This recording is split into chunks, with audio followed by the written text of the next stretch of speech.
No vote no vote, নৌকা নেই ব্যালটে, নেতা নেই দেশে, তবু ভোটের মাঠ কাঁপাচ্ছে আওয়ামী লীগ। বর্জনের ডাক মানা হবে নাকি ভোটের হিসাবেই ভেঙে পড়বে সেই ডাক? বাংলাদেশের রাজনীতিতে এমন নির্বাচন খুব কমই এসেছে যেখানে ভোটের আগেই ব্যালট পেপার নিয়ে এত প্রশ্ন, এত বিতর্ক, এত জল্পনা কল্পনা আর এত হিসাব নিকাশ। সোশ্যাল মিডিয়াতে ঘুরে বেড়াচ্ছে ব্যালট পেপারের ছবি। পোস্টাল ইলেকশনের মাধ্যমে ভোটাররা যখন ভোট কেন্দ্রে যাওয়ার আগেই ব্যালট পেপার হাতে পাচ্ছেন, তখন চোখে পড়ছে এক ঐতিহাসিক অনুপস্থিতি। চিরচেনা নৌকা প্রতীক নেই। শুধু ব্যালটে নয়, গেল বছর নির্বাচন কমিশনের ওয়েবসাইট থেকেও মুছে গেছে নৌকা। প্রশ্ন উঠছে, নৌকা কি শুধু প্রতীক ছিল, নাকি ছিল পুরো একটি রাজনৈতিক বাস্তবতার নাম?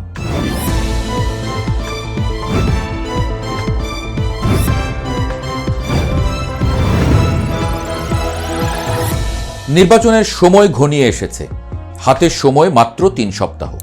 কিন্তু মাঠে না থেকেও যে দলটি জয় পরাজয়ের নির্ধারক হয়ে উঠেছে তার নাম আওয়ামী লীগ। এই কথাটি শুধু দেশের রাজনৈতিক অন্দরমহলে নয়, আন্তর্জাতিক সংবাদ মাধ্যমেও বারবার উঠে আসছে। প্রায় ২ দশক ক্ষমতায় থাকা দলটি একসময় যে ৩০ থেকে ৪০% ভোট ব্যাংক ধরে রেখেছিল, সেটাই আজ এই নির্বাচনের সবচেয়ে বড় অনিশ্চয়তা। গত ৫ আগস্টের পর রাজনৈতিক পট পরিবর্তনে আওয়ামী লীগের জনপ্রিয়তায় ভাটার টান স্পষ্ট। দল নিষিদ্ধ, নেতৃত্ব অনুপস্থিত, সাংগঠনিক কাঠামো বিপর্যস্ত। তবুও বাস্তবতা হল, আওয়ামী লীগ সমর্থকরা উধাও হয়ে যাননি। তারা আছেন, সংখ্যায় কম না, এবং সবচেয়ে বড় প্রশ্ন হল, তারা ভোট দেবেন কিনা, দিলে কাকে দেবেন? এই প্রশ্নের উত্তর জানতেই বড় বড় রাজনৈতিক দলগুলো আচমকা রূপ বদলাতে শুরু করেছে।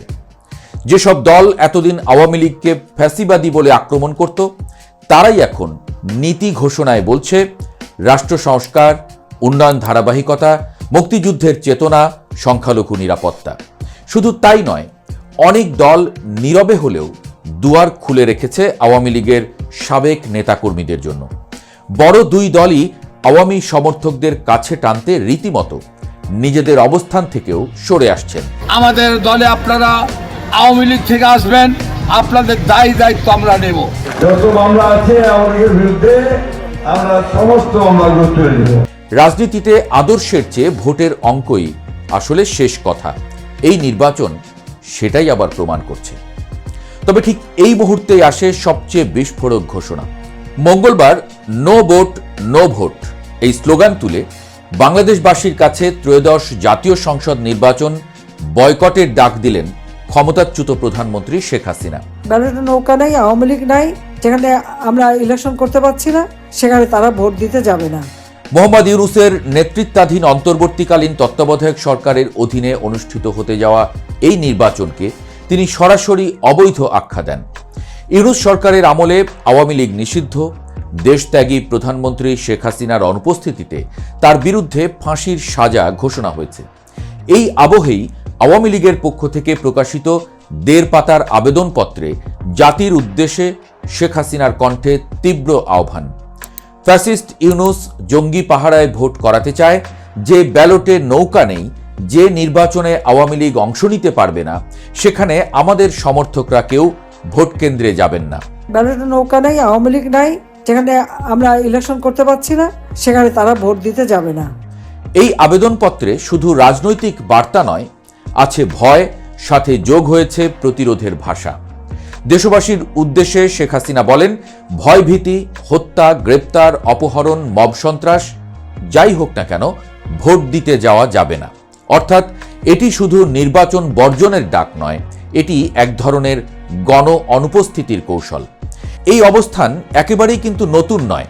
মাস ৩ আগে রয়টার্সকে দেওয়া সাক্ষাৎকারে শেখ হাসিনা ইঙ্গিত দিয়েছিলেন যে আওয়ামী লীগ সমর্থকরা ভোট দেবেন না। তার যুক্তি ছিল পরিষ্কার, লক্ষ লক্ষ মানুষের ভোটাধিকার কেড়ে নিয়ে কোনো নির্বাচন বৈধ হতে পারে না। কিন্তু এখানেই আসল দ্বন্দ্ব। 18 মাসে উপদেষ্টা সরকার জনগণের প্রত্যাশার কতটুকু পূরণ করতে পেরেছে? আইন শৃঙ্খলা, দ্রব্যমূল্য, কর্মসংস্থান, রাজনৈতিক নিরাপত্তা, এই সূচকগুলোতে যদি জনগণ সন্তুষ্ট হয়, তাহলে আওয়ামী লীগের ভোট ব্যাংক ছড়িয়ে পড়তে পারে।